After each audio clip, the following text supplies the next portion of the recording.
Hey everybody, it's Mark, Dr. Deadwax, and it's time for the Inbox Challenge 2, Day 19. And today's numbers were picked by Sublimedia, Jonas. Just got back from New York City, I see. Had a good time, I bet. Jonas picked 4 numbers. I'm crazy. I'm doing 5. The last one I picked. Yeah, so the first one Jonas picked, Fanny. Fanny were the first all-female rock and roll band to release a record, and the third all-female rock and roll band that were signed. This is a first Canadian pressing on the Canadian Reprise, 1A and 1B stampers. And I really like this band. I just discovered them recently. They are June Millington, Jean Yolanda Millington, Nicole Barclay, and Alice DeBurr. Can I show that? And what was unique about Fanny was that they were not put together by like a producer kind of deal, and they could actually play. And no overdubs, no other musicians on the record, and they're great. They're kind of like, without them there'd be no Runaways or other bands like that. These pretty unheralded, maybe a little bit more so now. I know subsequently a couple of them came out, and their music has been kind of championed by the gay community since. But great music. There's a clip of them covering a Cream song on YouTube that's just, fuck, it's wow. It's totally wow. They really rock out. They do a great job at it. It's really good. There's another one called Charity Ball. That's the second one. There's a third one. It's called Fanny Hill. It's often listed as the self-titled release from a band called Fanny Hill. So, and you can get these cheap. This sells for like $30 sometimes, and most of the time it sells for like $5. So I think you should check it out. It's a really good rock and roll album from like 1970 that nobody knows about, nobody talks about, and people should, because it's good. They do a cover of most of the songs on here are written but by themselves, but they cover Badge by Eric Clapton and George Harrison. And they also cover It Takes a Lot of Good Lovin' by Isabel Jones. So then I think the next records have a few more covers on them than that one. So check it out. Next is the Neon Philharmonic. And the Neon Philharmonic are Dave Gant, the singer, and Tupper Saucy, the conductor. And this is a Canadian first pressing, 1A stampers on the Gold Warner label. This is from, I think it's from 1968. Sorry, kind of blanked on that. This is kind of Baroque psych. I don't know. It's it sounds sometimes like Neil Diamond when he was like recording with Bang, like before he became Neil Diamond, but when he was more like just kind of like a rock guy. It's very psych at times. It's psych pop at times, and at other times it's kind of almost talky. It's like music with like recited story.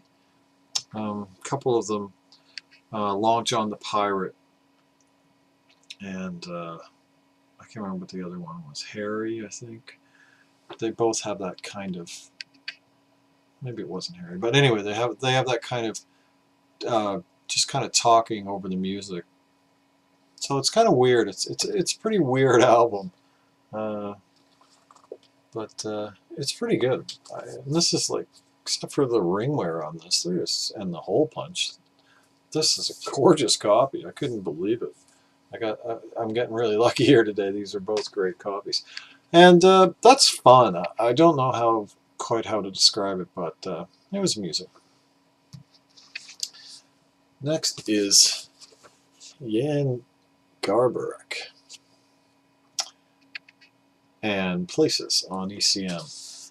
And playing with Jan on this is Jan plays saxes, Bill Connors on guitar, John Taylor on organ and piano, and Jack DeJohnette on drums. This is kind of a weird cover. I don't know if it's going to come up on here, but it has this kind of textural, almost linen-like finish to it, and you know, classic ECM. And he's a striking man. This is a Warner ECM, but it hasn't gotten to the Wakefield Warner period yet, so it's not on translucent Quiax vinyl. And it has initials in the Deadwax that I swear are JB, that I've never been able to find out who that person is, but they did a lot of records, so one day their name will surface.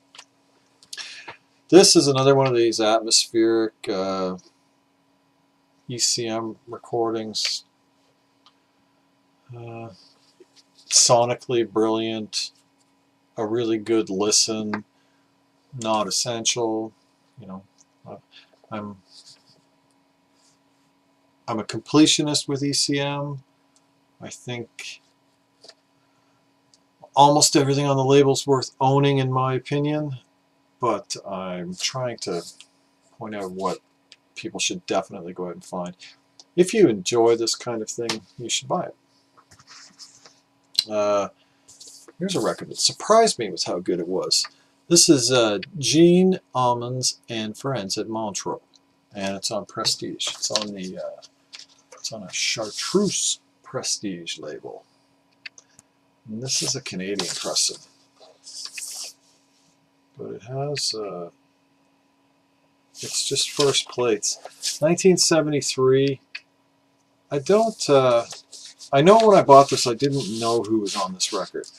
Gene Ammons is just someone whose records I want to have more of, and I don't see very often. So when I see them for a good price, this was $5, I just buy them. I don't give a shit. So I like music to be fresh, and I like to try and not have preconceived ideas about what the music would be, unless music's really expensive, and then I'll sample, but only sample, not listen to the whole thing, but sample to see if it's worth taking the risk of like dropping 40 or 50 bucks on something. But when it's cheap, like $5, I don't know anything. And this is fantastic, and I hate records recorded at Montreux. I don't know why. I find most live jazz recordings from Montreux do nothing for me at all. This is brilliant. I didn't expect to like this record. I do. And partly why I like this record is the lineup is Gene Ammons on tenor sax, Cannonball Adderley on alto sax, Nat Adderley on cornet, Kenny Clark on drums, Bob Cranshaw on electric bass, Dexter Gordon on tenor sax, Hampton Hawes on electric piano, and Kenneth Nash on congas. I mean, the lineup is outstanding, and I didn't know that until after I listened to the record. So it was kind of like, this is fantastic, and I turn it over, and it's like, partly why for sure. Anyway, this is a great record. I can highly recommend this. If you like good jazz, I don't know, that's great. And finally is the record from R.E.M.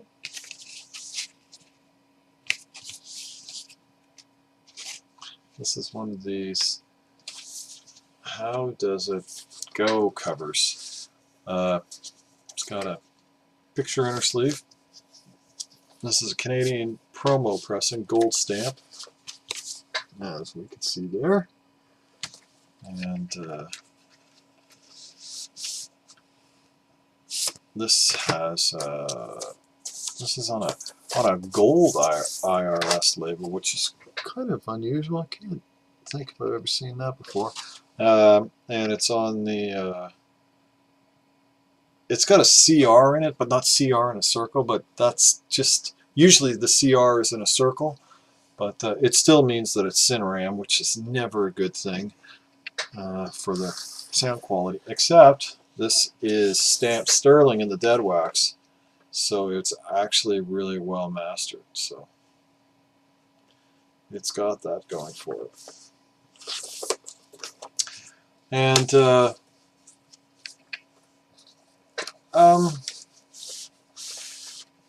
some people, this record is the end of R.E.M. The next record is Life's Rich Pageant. That started their crossover in commercial radio, a very minor hit off that one. So for some people, this is the end. I really like this record. Feeling Gravity's Pull is on it, Maps and Legends, Green Grow the Russians Grow, Can't Get There From Here, Driver 8. Those Can't Get There From Here and Driver 8 were kind of alternative and college radio hits for the band. And while they were still like an alt and college radio band, even for another couple albums, you know, even Green's Orange Crush would have been more college, but Stand would have been more mainstream. Anyway, I've always liked this record. It's well produced. Could use more bass, but I've always liked the music on it. I've always thought it flowed well. I don't know. It's a good record. So those are Day 19's records from Jonas Sublimedia. This one was my pick. I saw this when I was going through the bin, and when I had to pick one, I thought, well, maybe I'll go with that one. And just a fantastic jazz record. And, you know, quality ECM, but not essential. Interesting kind of Baroque psych pop weirdness, but fun. A little more, you know, a little more, not rocky pop, but more like adult oriented, not AOR, not, more like, I don't know, you know what I'm trying to say, kind of older people's music of the 60s at times. It's a weird record. I have their other one, The Moth Conspiracies. I'm interested to hear that. And Fanny. Really underrated band. I hope they get their due one day.